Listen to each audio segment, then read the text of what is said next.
దీంతో పాటు పారిశ్రామిక పార్కు ఏర్పాటు కోసం ఏపీఐఐసికి భూ కేటాయింపు చేసే ప్రతిపాదనకు ఆమోద ముద్ర వేసింది.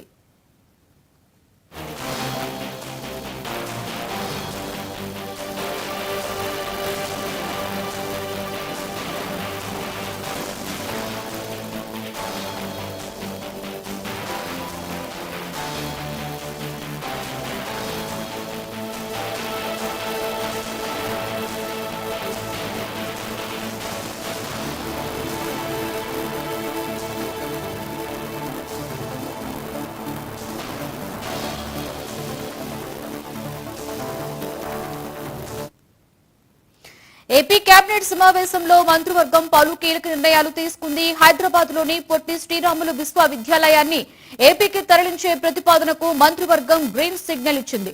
ఏపీలోని విద్యార్థులకు కోచింగ్ ఇచ్చేందుకు స్టడీ సెంటర్ల ఏర్పాటుకు డాక్టర్ బిఆర్ అంబేద్కర్ ఓపెన్ యూనివర్సిటీకి కేబినెట్ అనుమతి ఇచ్చింది.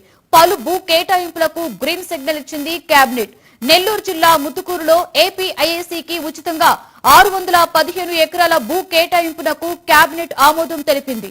దీంతో పాటు పారిశ్రామిక పార్కు ఏర్పాటు కోసం ఏపీఐఐసికి భూ కేటాయింపు చేసే ప్రతిపాదనకు ఆమోద ముద్ర వేసింది.